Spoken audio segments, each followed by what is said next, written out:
ఆ కొన్నటువంటి ముడి సరుకుతో ఇతర ఉత్పత్తుల్ని తయారు చేసి రాష్ట్రం అంతా ఒకే బ్రాండ్ కింద మార్కెటింగ్ చేయడం జరుగుతుంది. రైతుల పిల్లలకే శిక్షణనిచ్చి అక్కడ ఉపాధి కల్పించడం జరుగుతుంది.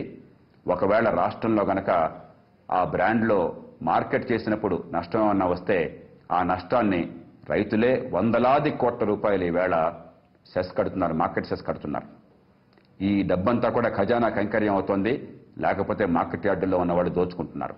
అలా కాకుండా ఆ డబ్బుతో ధర బాగా పలికి ఏర్పాటు చేయటం, చేసిన ఉత్పత్తికి అదనపు విలువను చేకూర్చటం, వ్యవసాయాన్ని పరిశ్రమని సంధానించటం, రైతుల పిల్లలకి ఉపాధి కల్పించటం, గ్రామాల్ని కాలక్రమేణా పట్టణాలుగా మార్చటం, ఈ మొత్తానికి వ్యవసాయ రంగంలో లోక్సత్తా పార్టీ చేపట్టబోయేటువంటి మార్పులు కేంద్ర బిందువులు అవుతాయి. కోట్లాది మంది భారతీయులకి పుట్టుకతో వచ్చిన వివక్ష వల్ల, కేవలం పుట్టిన కులం కుటుంబం వల్ల ఎదిగే అవకాశాలు లేకుండా పోతున్నాయి. ఈ కులం అనే రాక్షసి వల్ల ఎందరో బతుకు బండబారిపోతున్నది.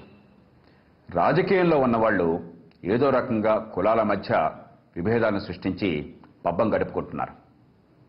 అందుకే లోక్సత్తా పార్టీ ఒక తరం కాలంలో కులాన్ని నిర్మూలించడం కోసం పూర్తిగా కంకణం కట్టుకున్నది.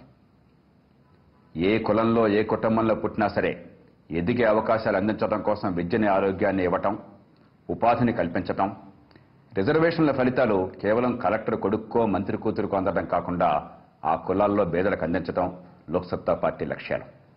ఆ పైన రిజర్వేషన్ లేని వర్గాలందరికీ కూడా కడుపు మంట లేకుండా, వారు గ్రామ ప్రాంతాల్లో పెరిగిన వారో పట్టణాల్లో పేద కుటుంబాల వారు అయితే 100కి 10 మార్కులు బోనస్ మార్కులుగా చేర్చి సంపన్నుల పిల్లలతో పోటీపడే అవకాశాన్ని కల్పించడం, ఉన్నత విద్యలో ఎవరికి డబ్బు లేకుండా చదువుకోలేకపోయినన్న బాధ లేకుండా ఖచ్చితంగా అర్హత ఉంటే చదువుకునే అవకాశాలు కల్పించడం, ఇక కులం ప్రసక్తి రిజర్వేషన్లు కోరుకునే వారికి తప్ప ఏ సర్టిఫికెట్లోనూ ఏ స్కూల్ రికార్డులోనూ లేకుండా చేయడం, కులాంతర వ్యవహారాలు చేసుకున్న వారికి ప్రత్యేకంగా రాయితీలు ప్రోత్సాహకాలు ఇవ్వటం,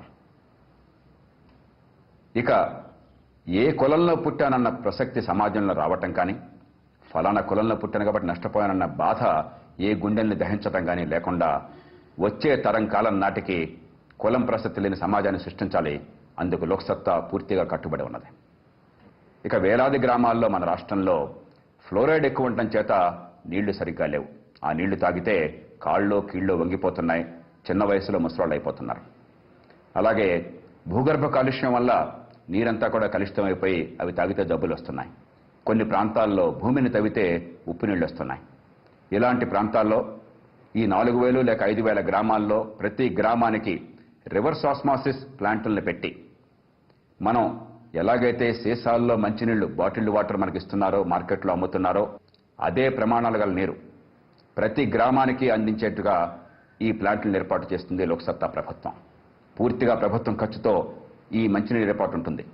ఆ గ్రామంలోనే యువతి యువకులకు శిక్షణ ఇచ్చి వాటిని నిర్వహించే ఏర్పాటు చేసి ఆ నీటిని ప్రజలకు అందించేటువంటి ఏర్పాటు ఉంటుంది. ఇక మరుగుదొడ్లు 100కి 70 మంది ఈ వేళకి కూడా చెంబట్టుకుని బయటికి మలవిసర్జన వెళ్ళాల్సి వస్తుంది.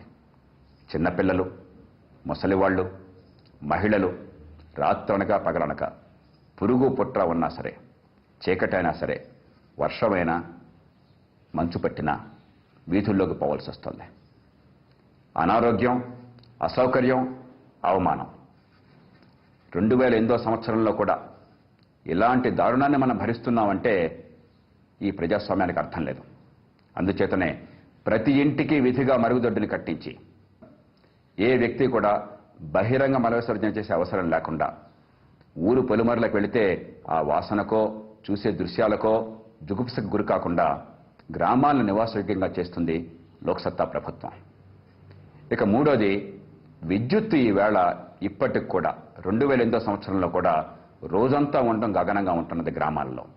100కి 90 గ్రామాల్లో రోజుకి 8 గంటలో 10 గంటలో కరెంటు ఉంటే చాలా గొప్ప విషయం. వీధుల్లోనూ, ఇళ్లల్లోనూ, స్కూళ్లలోనూ విద్యుత్తు లేక అవస్థలు పడుతున్నారు.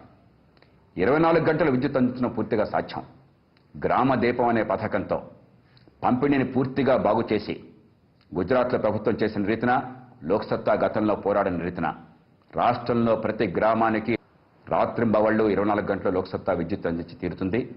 దాంతోపాటు వోల్టేజ్లో హెచ్చుతగ్గులు లేకుండా వ్యవసాయ మోటార్లు కాలకుండా 100% ఏర్పాటు చేస్తుంది.